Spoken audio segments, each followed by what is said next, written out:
मुश्किल हालातों से जाके कह दो कि अब हमसे ना उलझें, मुश्किल हालातों से जाके कह दो कि अब हमसे ना उलझें। आज दुआओं से हाथ भरे हैं मेरे, उनसे कह दो कि मेरे साथ साथ चल दें, क्योंकि अब हमें पता चल चुका है, क्योंकि अब हमें पता चल चुका है कि बिना संघर्ष के कोई महान नहीं बनता, बिना संघर्ष के कोई महान नहीं बनता। और जब तक चोट ना लगे पत्थर भी भगवान नहीं बनता। ये मान के चलें कि स्ट्रगल यानी संघर्ष, संघर्ष का फल मीठा होता है, संघर्ष का फल बहुत ही ज़्यादा मीठा होता है। ये बात हमें समझ में आ चुकी है, और जब आप समझ जाएंगे, ये मान के चलना, संघर्ष में बड़ा मज़ा पाएंगे। तो संघर्ष संघर्ष संघर्ष संघर्ष तब तक करें जब तक आपको मीठा फल मिल ना जाए। हम तो इंतज़ार में बैठे हैं, हम तो इंतज़ार में बैठे हैं कि उस मीठे फल के इंतज़ार में, और इसीलिए संघर्ष करते जा रहे हैं। तो हमें रुकना नहीं है और ना ही आपको रुकने देंगे हम। ये मेरा उद्देश्य, ये मेरा दावा, ये मेरा विश्वास है कि हम आपको झुकने भी नहीं देंगे। इसलिए महत्वपूर्ण कंटेंट हमेशा लाते हैं, इसलिए दावा करते हैं कि आपको बेहतर समझ में आ जाए, इसके लिए हम लगातार लड़ाई लड़ते हैं। हमारी कोशिश होती है कि भले ही संसाधन कम लेकिन सामान ज़्यादा हो, भले ही युक्ति कम विश्वास ज़्यादा हो, भले ही पहलू कम दामन बड़े होने चाहिए। जी हाँ, समझिएगा, आज महाद्वीप पाठ की सीरीज में, महाद्वीप के सिलसिले में पार्ट 7 लाए हैं। एपिसोड नंबर 7 है ये, जहाँ हम लोग अगर ये बात करें कि पिछले एपिसोडों में क्या देखे हैं, तो हम आपसे बता सकते हैं कि पिछले एपिसोडों में आपने महाद्वीप का परिचय लिया था। इसके बाद आपने उत्तरी अमेरिका महाद्वीप को 3 पार्टों में देखा, दक्षिणी अमेरिका महाद्वीप को 3 पार्टों में देखा। खास बात यह रही कि सबका रोचक तथ्य भी आपके यूट्यूब के प्लेलिस्ट में डाला गया है, जिनको हमने पार्ट में शामिल नहीं किया है। अगर उन्हें भी पार्ट में शामिल करते तो आज ये 10वां पार्ट होता, ये मान के चलें। लेकिन हमने उन रोचक तथ्यों को अलग दिया है। तो एपिसोड को पूरा देखें, रोचक तथ्य को भी ना छोड़ें, किसी भी महाद्वीप की रोचक जानकारियों को भी अपने साथ साझा करें, उनको जोड़ें। इसलिए हमारी कोशिश, हमारा अभिप्राय, हमारा विश्वास ये है कि हम ज़्यादा से ज़्यादा आपको प्रोवाइड कराएंगे और इसी प्लेटफॉर्म पर आपको याद भी कराएंगे। देखिएगा, आज का जो महत्वपूर्ण हमारा सिलेबस होगा, महत्वपूर्ण दायित्व जिस कार्य क्षेत्र में हम आए हुए हैं, वहाँ देखना यूरोप महाद्वीप पार्ट 1 लिखा है। भले ही महाद्वीपों का पार्ट 7 चला हो, लेकिन यूरोप महाद्वीप का ये पहला पार्ट है, यानी हम यूरोप महाद्वीप से आज परिचय प्राप्त करेंगे। तो ये जो खास पेशकश है, इसमें बस इतना ही आप जानेंगे कि यूरोप महाद्वीप के महत्वपूर्ण देशों की जानकारी हमें मिलेगी और उन महत्वपूर्ण देशों के बारे में हमें क्या देखना है, यूरोप महाद्वीप कैसा दिखता है अमूमन, ऐसा मान लेना है। हमारे सामने कोई भी ऐसी फिगर नहीं है, ना कोई ऐसी टेक्नोलॉजी है जिसके माध्यम से हम आपको यहाँ ला करके आपके पृष्ठ पर रखें। लेकिन हाँ, इतना विश्वास और इतना दम है कि जितना बनाएंगे उतना आपके अंदर दे जाएंगे। इसी विश्वास के साथ तो बने रहिएगा। देखिएगा, अब हम बात करते हैं सबसे पहले यूरोप महाद्वीप का एक टूटा फूटा फिगर बनाते हैं, और वो फिगर आप भी अपनी नोटबुक पर बनाने का प्रयास करिएगा। और जैसा आप ऐसा कर पाओगे, मैंने आपसे बार बार कहा है कि चित्रात्मक चीज़ें आपके साथ जुड़ेंगी, इसलिए आप हमसे जुड़े हो। देखिएगा, हम बात करेंगे सबसे पहले कुछ इस तरीके का एक संरचना हमारा बनाने का प्रयास होगा। और ये जो चित्र है ना दोस्त, ये जो चित्र है, अगर ये चित्र आपके मस्तिष्क में बना मान लो बन गया, और जब ये आपके मस्तिष्क में बन जाएगा तो पक्की बात ये मान के चलिएगा, आपको बहुत मज़ा आएगा, बहुत मज़ा आएगा। ये मेरा विश्वास है और मेरी उम्मीदें भी हैं। देखिएगा, बहुत आसान सा फिगर है, कोई टफ नहीं लगेगा आपको, लेकिन कोशिश तो करना ही है, और कोशिश करने वालों की कभी हार नहीं होती। ये चीज़ें आपको पता भी हैं, कोशिश करने वालों की कभी हार नहीं होती। लीजिए, बनना शुरू है और अब काम हमारे प्रारंभ हो चुके हैं, और इस सिलसिले में हम लोग काफ़ी आगे जाने वाले हैं। जी हाँ, और बिल्कुल आसान कर देंगे हम। ये फिगर आपको कैसा भी लगे, उससे कोई लेना देना हमारा नहीं है। हमारा मेन मकसद है, मेन उद्देश्य है कि हम क्या कर रहे हैं और किस तरीके के अभिप्राय से हम जुड़े हुए हैं। ये फिगर कुछ इस तरीके से बनाएंगे हम लोग, और इससे हमारा काम चल जाने वाला है। इसलिए मैंने आपसे कहा था कि मैं आपको याद कराऊंगा। ये जो विश्वास हमारा है, इसी को बनाना है। हम आपको याद कराने का पूरा जिम्मा उठा रखे, मान के चलिएगा। ये हो गई संरचना। अब देखिएगा, कुछ इस तरीके की एक संरचना, और अब ऐसे करके पुनः यूं, और अब हम यहाँ पहुँचने वाले हैं। जी हाँ, और जब हम यहाँ पहुँच जाएंगे तो कुछ इस तरीके की ऊंचाई अपनाते हुए और ऐसे एक छोटा सा नन्हा सा इस तरीके का देश ले आएंगे और इसको यहाँ ले जा करके मिला देंगे। बताना ये क्या टफ है? किसी भी तरीके से आपको किसी भी एंगल से क्या ये टफ लगा? मेरा मानना है नहीं लगा होगा। मेरा मानना बिल्कुल आसान है। एक ऐसे ही फिगर बनाना है बस हम लोगों को। अगर ऐसा फिगर हम बना ले गए तो हमारा काम बन जाएगा। काम बन जाने का मतलब हम सक्सेस हो जाएंगे। देखिएगा जरा, ये जो काम किया है हमने, ये जो अभी तक हमारा काम रहा है, जिस उद्देश्य पे हम रहे हैं, अब देखिएगा इसमें हम कुछ काम और करेंगे। ये लीजिएगा, ऐसा है, और हम अब सबका नामकरण करेंगे। और उसके ठीक पहले कि हम नामकरण करें, उसके ठीक पहले हम आपको ये बता देना चाहते हैं कि अगर आप इस फिगर को बहुत ही खूबसूरती से देख रहे हैं और महसूस कर रहे हैं, और महसूस करना भी चाहिए आपको, ये है अटलांटिक महासागर। कौन सा महासागर? अटलांटिक महासागर। इसका मतलब हर तरफ जल ही जल। लीजिए, हर तरफ क्या होगा? जल ही जल होगा, जल ही जल होगा। अभी देखिएगा, मैं यहाँ थोड़ा सा और स्पष्ट आपको कर दूँ। एक महाद्वीप यहीं से अलग होगा, एक महाद्वीप यहीं से अलग होगा, जिसका नाम है अफ्रीका महाद्वीप। अभी अफ्रीका महाद्वीप की सीरीज आपको नहीं मिली है फिलहाल। अफ्रीका महाद्वीप के मोरक्को का नाम हमने लिख दिया है, मोरक्को, अफ्रीका महाद्वीप।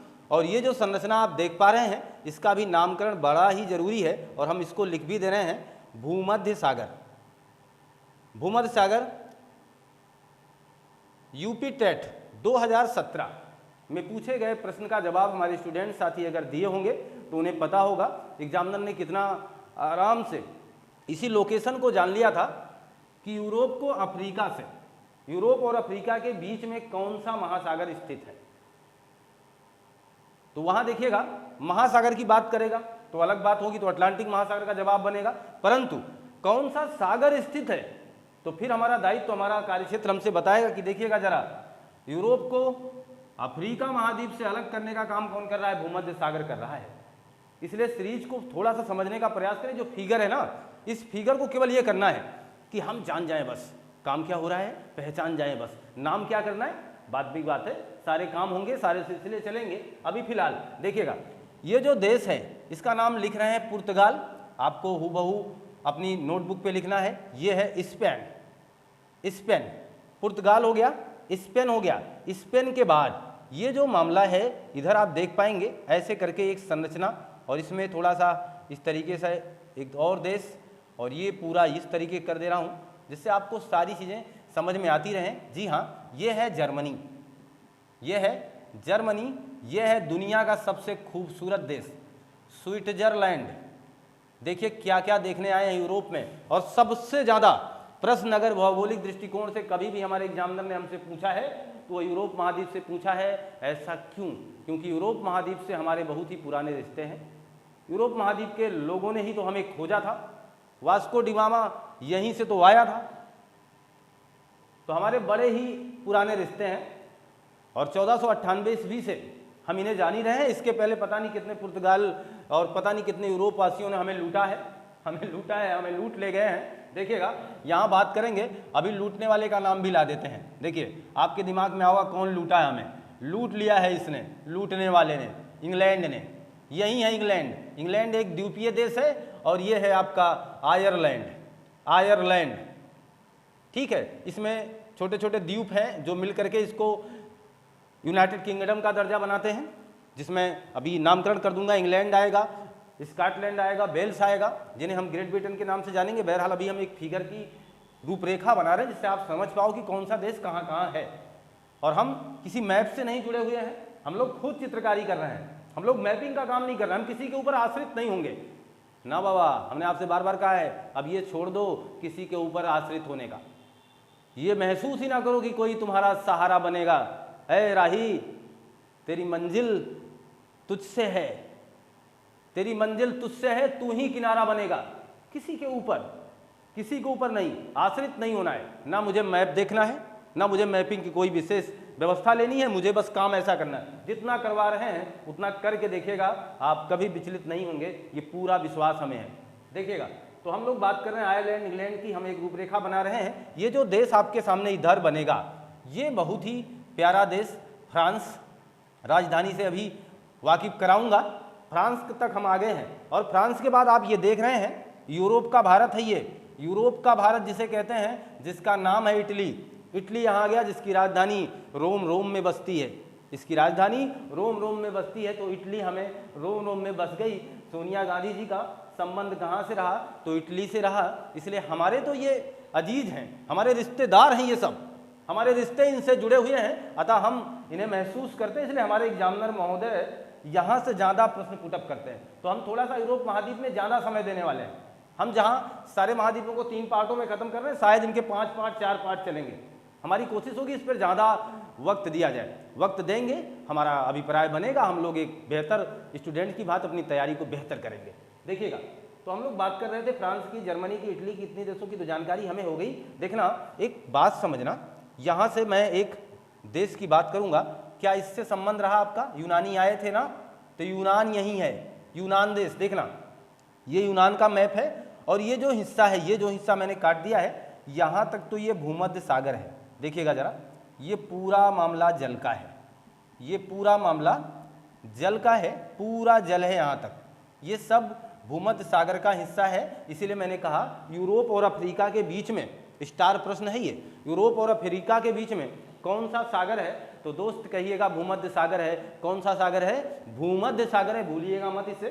देखिएगा, भूमध्य का मतलब पृथ्वी के मध्य का सागर कौन सा है? भूमध्य। देखिएगा, ये जो हिस्सा है, ये धरातल है, ये है तुर्की, ये है तुर्की, और ये पड़ता है एशिया में। याद रहे, तुर्की एशिया में है। और ये जो संरचना आप देख पा रहे हैं, ये जो संरचना आप देख पा रहे हैं, इसे कहते हैं काला सागर। कौन सा सागर? काला सागर। और ये जो संरचना देख रहे हैं, बहरहाल मैंने इसे छोटा बनाया है, आप इसके प्रारूप को थोड़ा सा बड़ा कर सकते हैं क्योंकि ये बड़ा है, और हम इसे कहेंगे कैस्पियन महासागर या कैस्पियन सागर। कैस्पियन सागर लीजिए, अद्भुत पेशकश चल रही है, अद्भुत। क्या क्या नज़ारे मिलने वाले हैं आपको पता चलेगा कि कैस्पियन से कितने प्रश्न पूछे गए हैं। किसी भी पुराने एग्जाम को टटोल कर देखिए, किसी ऐसे स्टूडेंट से पूछिए जिसने काफ़ी दिनों से तैयारी की और कई एग्जामों में पार्टिसिपेट किया है, यूरोप महाद्वीप से कितने प्रश्न आए हैं, उनसे अच्छा आपको शायद ही कोई बता पाएगा।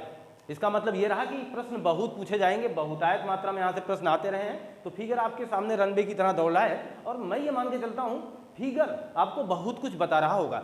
और ये फिगर ऐसे ही बनना है कि इंग्लैंड कहाँ मिला था, इसके ऊपर मिला था, पहले कौन मिला था? पुर्तगाल, फिर क्या मिला? स्पेन, फिर क्या मिला? फ्रांस। अच्छा, फ्रांस के बगल में स्विट्जरलैंड भी था। अच्छा, फ्रांस से सटी हुई एक और देश थी जिसका नाम था जर्मनी, और जर्मनी विकसित देश है और हमें पता भी है। ये चीज़ें देखिएगा, तो हम जहाँ इटली की बात कर चुके हैं, जर्मनी की, फ्रांस की, इन सब की बात हम किए जा रहे हैं। अब देखिएगा, हम कुछ काम और करेंगे। काम और क्या करेंगे? ये जो देश है, ये है डेनमार्क, डेनमार्क, ये है नॉर्वे। यहाँ जो जगह, जो चीज़ें आप देख पा रहे हैं, सब पर चर्चा होगी। फिलहाल अभी एक मोटी मोटी जानकारी ले रहे हैं। नॉर्वे है ये है स्वीडन, नॉर्वे, स्वीडन। ये है फिनलैंड, झीलों का देश, सफ़ेद हाथियों का देश, किसे कहा जाता है? फिनलैंड को। मध्य रात्रि के सूर्य का देश किसे कहा जाता है? नॉर्वे को। क्या क्या नहीं मिलेगा आपको यूरोप में, और कौन कौन सी जानकारी को आप ऐसे लाइन टू लाइन रटते आए हैं, उन सब से निजात दिलाएंगे। और बिल्कुल केवल आप भरोसा रख करके चलें, पूरा कंटेंट आपको याद कराएंगे। तो नॉर्वे, स्वीडन, फिनलैंड, एक उंगली जैसी संरचना आप ऐसे देख पा रहे होंगे, और ये नॉर्वे, स्वीडन, फिनलैंड है। और अब आप देखिएगा, मैं यहाँ कुछ अलग करूँगा। आप ये जो हिस्सा है, ये जो हिस्सा है, जो इस तरीके की संरचना दिखा रहा है, ये है यूराल पर्वत। कौन सा पर्वत है? यूराल पर्वत लीजिए। और ये जो पेशकश है, ये जो पेशकश है, ये है यूराल नदी की, यूराल नदी की। क्या इतने महत्वपूर्ण फिगर से आप वाकिफ हो पाए हैं? मैं आपको बता दूं, और ये हिस्सा है रूस का, ये हिस्सा है रूस का। दुनिया का सबसे बड़ा देश क्षेत्रफल में कौन है? रूस। रूस की राजधानी मॉस्को, रूस की राजधानी मॉस्को। आप मान के चलें कि रूस दुनिया का सबसे बड़ा क्षेत्रफल वाला देश है, जो कि इकलौता ऐसा देश है जो मान के चलिए, मान के चलना क्या है, 2 महाद्वीपों में हिस्सेदारी निभाता है। इकलौता ऐसा महाद्वीप है देखिएगा जिसके 3 तरफ तो जल मिलते हैं लेकिन चौथी तरफ जल नहीं है, अतः यह महाद्वीप की परिभाषा को पूरा नहीं करता है। तो कौन सा महाद्वीप महाद्वीपों की अधूरी परिभाषा का व्याख्यान करता है? हमारा उत्तर होगा यूरोप महाद्वीप। देखिएगा क्या क्या प्रश्न लाए हैं आपके लिए, सोचना जरा और सोच करके महसूस करना। अब मैं आपको बताऊंगा, ये जो फिगर आपके सामने आया है इसका मैं स्क्रीनशॉट आपको जरूर दूंगा। बहरहाल इसके पहले मैं आपको कुछ जानकारियां देता हूं। महाद्वीप आप किसे कहते हैं बताना जरा। आप कहेंगे विस्तृत भूखंड, बहुत बड़ा भूखंड, पहला नाम यही है ना। यानी भूखंड कैसा होना चाहिए? बहुत बड़ा भूखंड होना चाहिए और उसके चारों तरफ जल होना चाहिए, दूसरा पर्याय, दूसरी परिभाषा है। लेकिन यूरोप महाद्वीप ऐसा नहीं है, इसके 3 तरफ आप जल पाएंगे।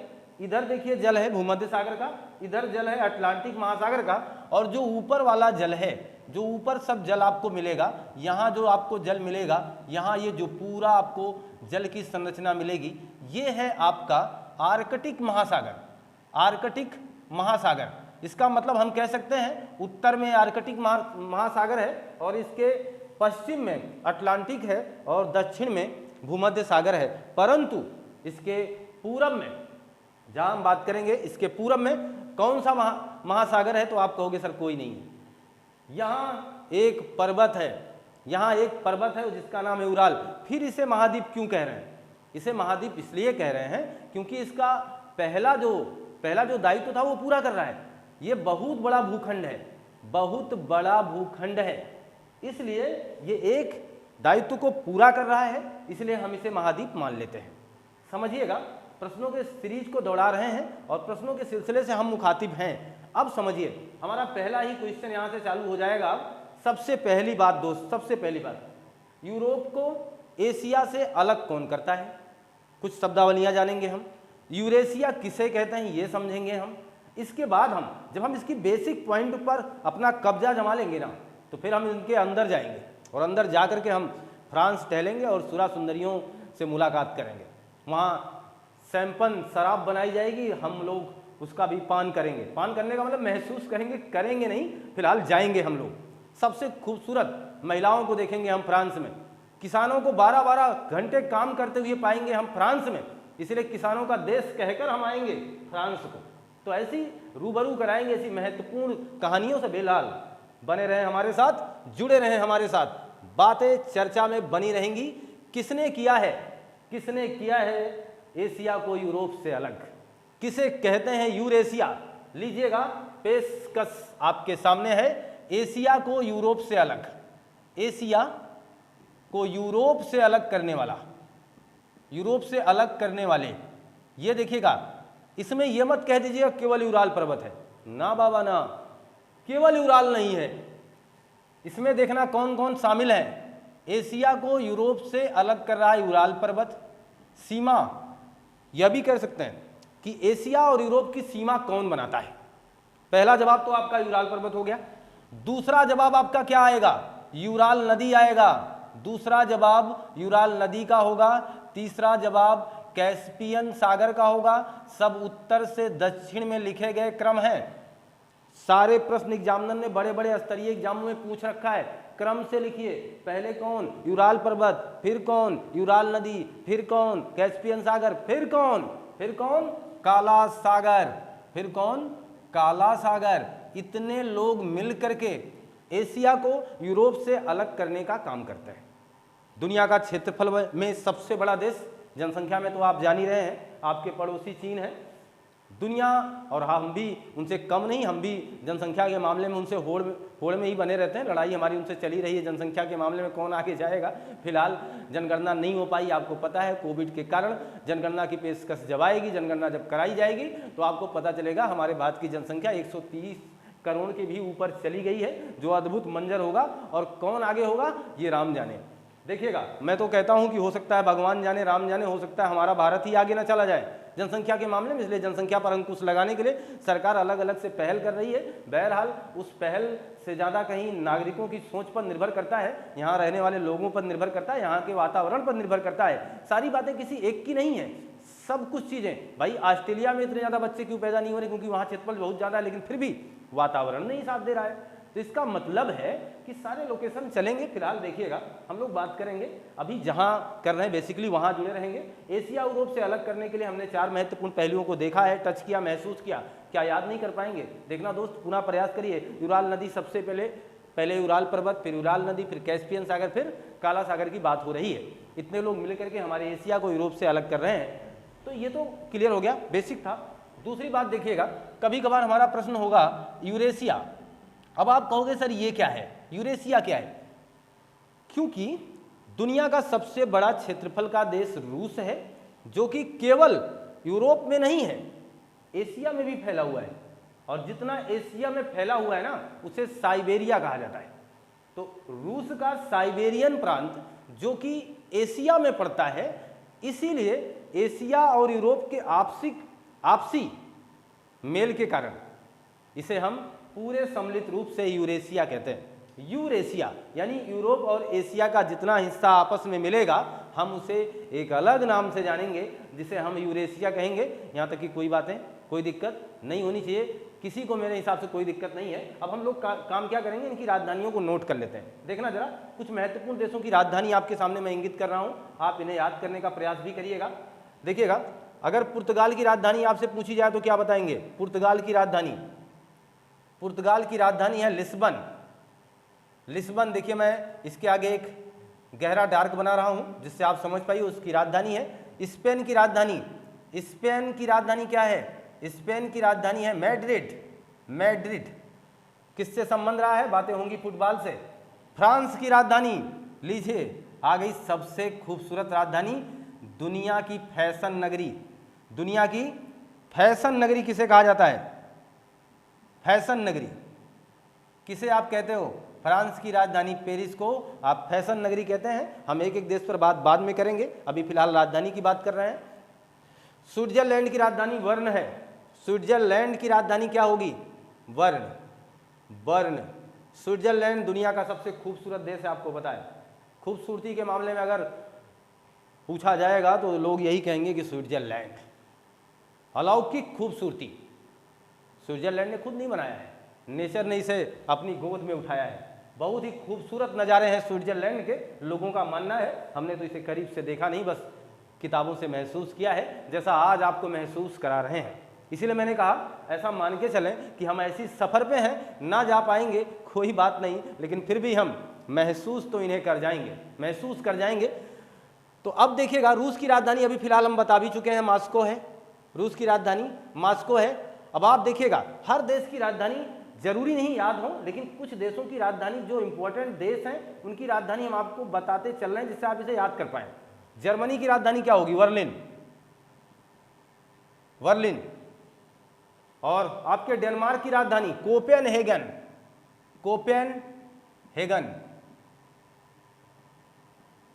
और डेनमार्क ने किस पर कब्जा किया है बताना जरा।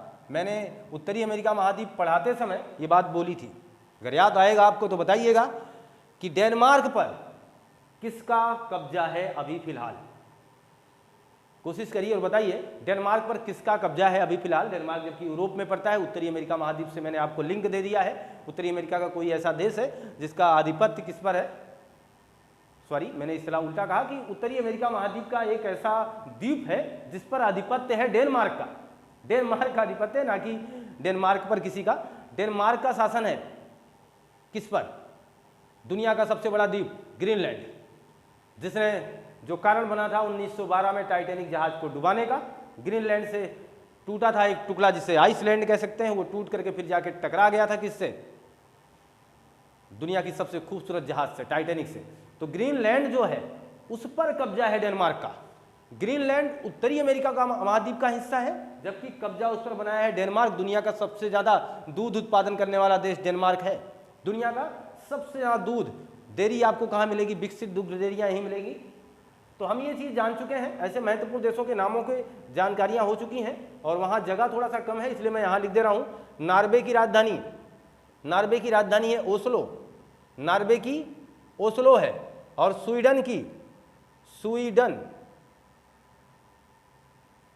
स्वीडन की स्टॉकहोम।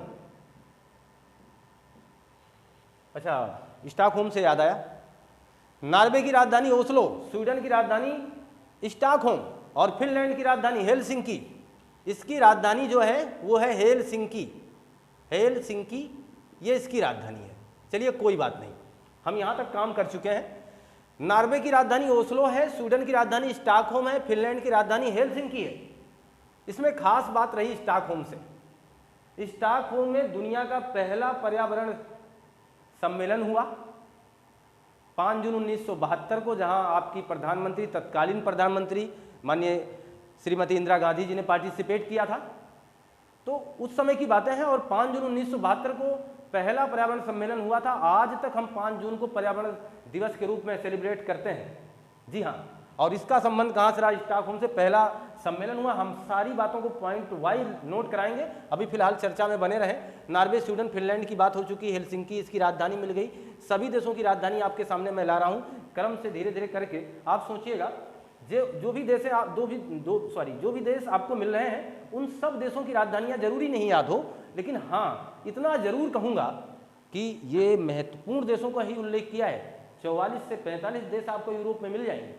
अलग अलग किताबों में अलग अलग प्रकार के उल्लेख किए गए 44 देश आपको मिल जाएंगे यूरोप महाद्वीप में। फिलहाल हमें 44 देशों का नाम नहीं याद करना है, ना ही उनकी राजधानियाँ, कुछ महत्वपूर्ण देशों के नाम, महत्वपूर्ण देशों की राजधानियाँ जिनसे एग्जामिनर ने बार बार प्रश्न किया है, उन्हीं पर हमारी चर्चा बनी हुई है। बताना इंग्लैंड की राजधानी क्या है?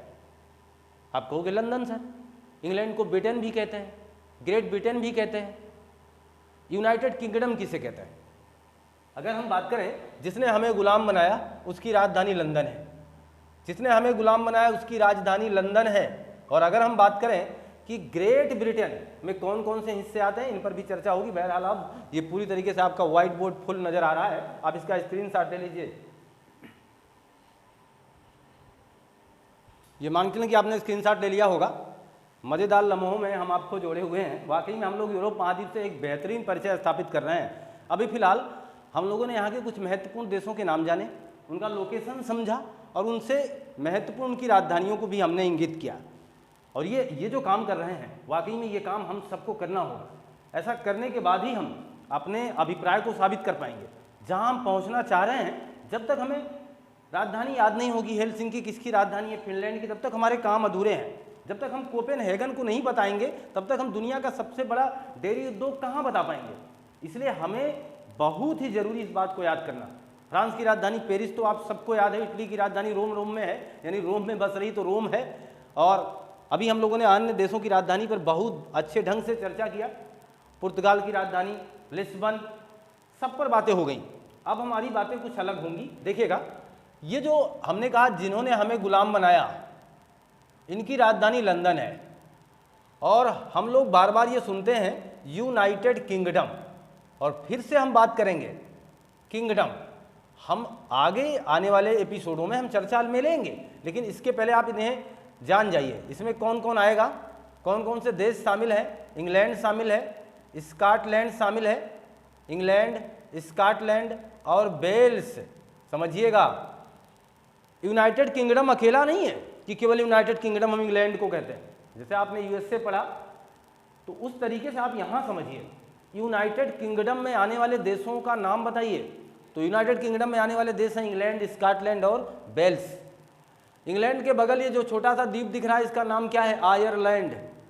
आयरलैंड, इस देश का नाम आयरलैंड है। आयरलैंड से क्या क्या संबंध हमारे रहे हैं, हमारी चर्चा सब पर होगी। देखना जरा, फिलहाल अभी हम लोग केवल, देखिए बार बार मैं कह रहा हूँ, हम लोग केवल अभी इसका एक रूपरेखा बना लें, फिर बातें होंगी। क्लियर है? देखिएगा, जिस महाद्वीप की आप बात कर रहे हो ना, इस महाद्वीप को कहते हैं यूरेशिया का प्रायद्वीप। यूरेशिया का प्रायद्वीप किसे कहा जाता है? तो यूरोप को। यूरेशिया का प्रायद्वीप किसे कहते हैं? ये है उपनाम इसके, जिस महाद्वीप की जानकारी हम ले रहे हैं। क्यों ऐसा कहते हैं, इस बात को भी समझेंगे। यूरेशिया का प्रायद्वीप इसे क्यों कहा जाता है? अब प्रायद्वीप क्या होता है, सबसे बड़ा मसला तो यही है। प्रायद्वीप समझिएगा, किसी भूभाग के तीनों तरफ अगर जल है, तीन तरफ जल है, तो उसे हम प्रायद्वीप बोलेंगे। जैसे समझिएगा, हमारा भारत जब मैप में आप देखते होंगे तो नीचे कुछ इस तरीके का है, और इधर भी जल है और इधर भी जल है। क्लियर है ना? इसीलिए इतने हिस्से को हम प्रायद्वीपीय भारत कहते हैं कि नहीं कहते हैं? कहते हैं। तो कोई भूभाग हो जिसके 3 तरफ जल होगा, हम उसे प्रायद्वीप बोलेंगे। आप जरा इस महाद्वीप को गौर से देखिएगा, गौर फरमाइएगा, इस महाद्वीप के तीनों तरफ आप जल देखे कि नहीं देखे? जबकि मैंने शुरू में ही कहा कि ये महाद्वीप की परिभाषा का थोड़ा सा गलत व्याख्या करता है। फिलहाल बहुत बड़े भूखंड होने के कारण इसे महाद्वीप माना जाता है, लेकिन ऐसा देखने में प्रतीत होता है ना ये कि इसके 3 तरफ क्या है? जल है। इसीलिए इसे यूरेशिया का, यानी यूरोप और एशिया दोनों का, इसीलिए इसे यूरेशिया का प्रायद्वीप कहा जाता है, क्योंकि इसके तीनों तरफ जल है। मेरी बात आप समझ चुके होंगे। आगे देखिएगा, दूसरी महत्वपूर्ण बात, इसे प्रायद्वीपों का प्रायद्वीप कहा जाता है। प्रायद्वीपों का प्रायद्वीप कहा जाता है। क्यों? ऐसा फिर क्यों? ये तो समझ में आया, अब ये ना समझ में आया। प्रायद्वीपों का प्रायद्वीप क्यों कहते हैं? देखना जरा, इस फिगर पर थोड़ा सा गौर फरमाइएगा। जगह जगह आप देख पाएंगे ये वाला हिस्सा, ये वाला हिस्सा, ये वाला हिस्सा, यहाँ भी ऐसे ये वाले हिस्से अगर ध्यान से देखे जाएं, ये वाला देखा जाए, ये वाला यूनान वाला देखा जाए। यूनान की राजधानी क्या है? एथेंस। यूनान की राजधानी एथेंस है। अगर ये वाला हिस्सा देखा जाए तो आप ज़्यादातर हिस्सों को देख पाएंगे कि यूरोप महाद्वीप के ज़्यादातर हिस्से, ज़्यादातर देश की रूपरेखा कुछ इस तरीके की है, प्रायद्वीप की तरह। यह भी प्रायद्वीप जैसा है, यह भी प्रायद्वीप जैसा है, यानी यहाँ तमाम ऐसी संरचनाएं हैं जो हमें प्रायद्वीप जैसी दिखाई दे रही हैं। और अगर ऐसी तमाम संरचनाएं हमें प्रायद्वीप जैसी दिखाई दे रही हैं दोस्त, तो मुझे कहने में क्या दिक्कत है? मैं इसे कह दूंगा ना, एक तो आप प्रायद्वीप जैसे खुद हैं, फिर आपके अंदर तमाम प्रायद्वीप दिख रहे हैं, इसीलिए हम आपको प्रायद्वीपों का प्रायद्वीप कह देंगे। प्रायद्वीपों का प्रायद्वीप, क्योंकि आप तो प्रायद्वीप जैसे खुद है ना। पहली बार मैंने सिद्ध किया कि आप प्रायद्वीप जैसे खुद हैं, इसलिए आप यूरेशिया के प्रायद्वीप कहे जाते हैं। दूसरी बार मैंने ये बात सिद्ध कर दिया कि आप में बहुत सी ऐसी संरचना है जो बिल्कुल प्रायद्वीपों की तरह लगती है। इटली खुद प्रायद्वीप की तरह लग रहा है, पुर्तगाल बिल्कुल लग रहा है, डेनमार्क लग ही रहा है, नॉर्वे, स्वीडन, फिनलैंड लग ही रहे हैं। ऐसा होने के कारण हम आपको प्रायद्वीपों का प्रायद्वीप भी कहेंगे, कोई संशय हमारा नहीं होना चाहिए। देखिएगा, कुछ महत्वपूर्ण प्रायद्वीपों के नाम भी हम लिख दे रहे हैं आपके आगे। यहाँ देखिएगा कुछ महत्वपूर्ण प्रायद्वीप, जैसे एक है आइबेरिया प्रायद्वीप। आइबेरिया प्रायद्वीप ये कहाँ मिलेगा? तो आपको ये वाला हिस्सा जो है स्पेन और पुर्तगाल का, यानी आइबेरिया पर, इसके अंतर्गत कौन कौन से देश आ रहे हैं? पुर्तगाल और स्पेन आ रहा है। याद रखिएगा, आइबेरिया प्रायद्वीप के अंतर्गत पुर्तगाल और स्पेन आ रहे हैं। ये प्रायद्वीप हमने बात की। देखिएगा, जूटलैंड प्रायद्वीप। जूटलैंड प्रायद्वीप के अंतर्गत आता है डेनमार्क। डेनमार्क दुनिया का सबसे बड़ा डेयरी उद्योग का देश, बार बार मैं कह रहा हूँ। देखिएगा, और इसके बाद है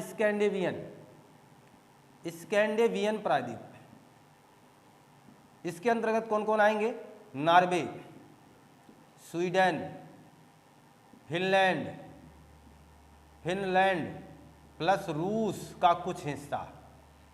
स्कैंडेवियन प्रायद्वीप के अंतर्गत नॉर्वे, स्वीडन, फिनलैंड तथा रूस का कुछ हिस्सा इसमें शामिल किया जाता है। ये मत सोचना कि ये प्रश्न हमें याद नहीं रखने हैं, ये मत सोचना, क्योंकि आप पढ़ने आए हो तो आपको याद होना चाहिए। ये बातें याद करने के लिए है, ना कि गंवारा करने के लिए। याद करना है कौन से प्रायद्वीप में कौन से देश आ रहे हैं, इसे याद करना है। और कौन से महत्वपूर्ण प्रायद्वीप से प्रश्न बनते हैं उन पर चर्चा मैं कर रहा हूँ। देखिएगा, एक प्रायद्वीप यहाँ मिलता है, एक प्रायद्वीप यहाँ मिलता है, और उस प्रायद्वीप का नाम है ओला प्रायद्वीप। ओला प्रायद्वीप, ओला प्रायद्वीप। और यहीं पर रूस ने एक बंदरगाह स्थापित किया है जिसका नाम है मुर्मुस्क। मुर्मुस्क बंदरगाह कहाँ मिलेगा? ओला प्रायद्वीप में। और यह सबसे उत्तर स्थित बंदरगाह, उत्तरतम बंदरगाह। देखिए कितने प्रश्न तैयार कर सकते हैं हम लोग। एक बातें करेंगे, 1000 बातों के जवाब हमारे सामने आएंगे। हम अगर ओला प्रायद्वीप की बात करें, ओला प्रायद्वीप के अंतर्गत रूस आता है। कौन आता है? रूस। रूस के अंतर्गत ओला प्रायद्वीप कह लो, कोई बात नहीं। रूस का एक बंदरगाह ओला प्रायद्वीप पर विकसित किया गया है जिसका नाम है मुर्मुस्क। वो बंदरगाह सबसे उत्तरतम बंदरगाह है, इसके बाद कोई बंदरगाह नहीं है। इस बात को समझिएगा। देखिएगा, अगर हम जैसे ही बात करते रहें और यहाँ तमाम चीज़ों को समझें। देखिए, मैं एक छोटा सा द्वीप यहाँ बना रहा हूँ जिसका नाम है आइसलैंड। आइसलैंड, जिसकी राजधानी है रिकजाम्बिक। रिकजाम्बिक। आप देखना जरा, ये सबसे उत्तरतम राजधानी है, उत्तरतम राजधानी, सबसे उत्तर स्थित राजधानी है। इसके बाद कोई राजधानी नहीं मिलेगी। आइसलैंड की राजधानी रिकजाम्बिक सबसे उत्तरतम राजधानी है। यहीं से आर्कटिक वृत्त होकर गुजरता है। आर्कटिक वृत्त यानी 66.5 डिग्री उत्तरी अक्षांश रेखा। लीजिए पेश है आपके लिए महत्वपूर्ण प्रश्न। 66.5 अंश उत्तरी अक्षांश रेखा कहां से गुजरती है, जिसे हम आर्कटिक वृत्त कहते हैं। कौन सा वृत्त कहते हैं? आर्कटिक वृत्त कहते हैं। आर्कटिक वृत्त आप देखोगे आइसलैंड से होता हुआ आपके नॉर्वे, स्वीडन, फिनलैंड होता हुआ इसके बाद रूस को क्रॉस करता हुआ चला जाएगा। रूस को क्रॉस करता हुआ चला जाएगा। इसका मतलब हुआ कि हम इसे बहुत ही बेहतर तरीके से जान सकते हैं। जहां हमने फिगर बनाया हो वहीं से साढ़े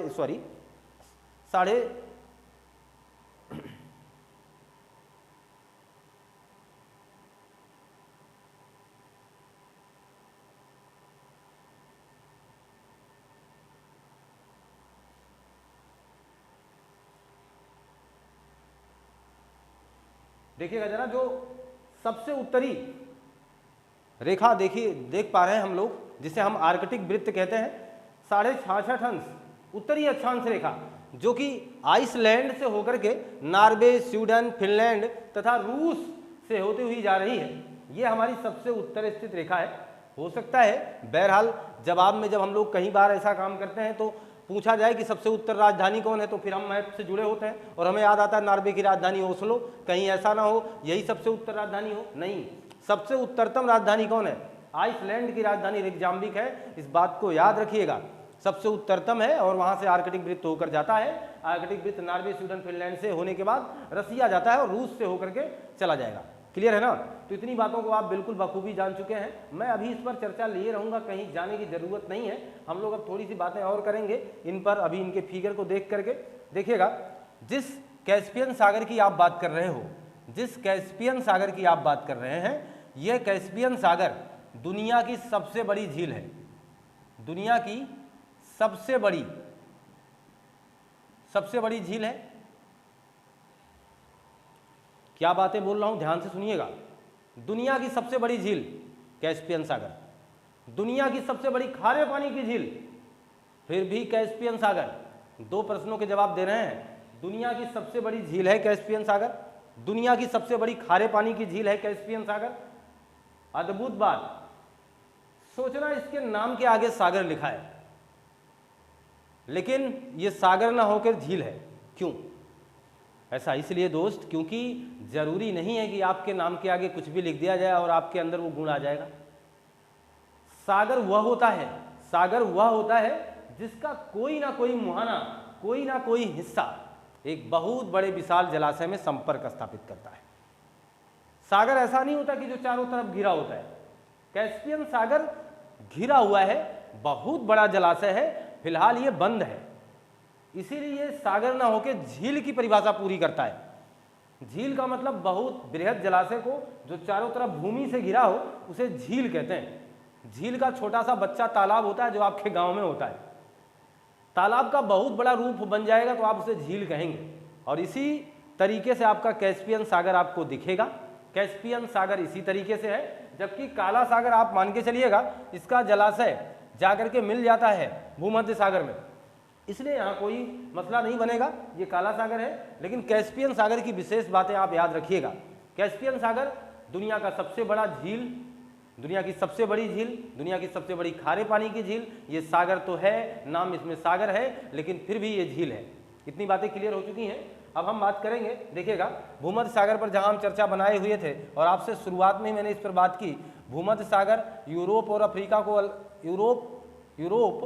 अफ्रीका को अलग करता है, या कह सकते हैं यूरोप और अफ्रीका के बीच में है। अफ्रीका के बीच में है, जैसा प्रश्न एग्जामिनर ने पूछा था वैसे ही बात कर रहा हूं। देखिएगा, अब आप मान के चलें पुर्तगाल को यानी स्पेन को, ये स्पेन था, स्पेन सबसे करीब है। स्पेन को मोरक्को से कौन सी जलसंधि अलग करती है, उस जलसंधि का नाम भी याद कर लें, जिब्राल्टर जलसंधि।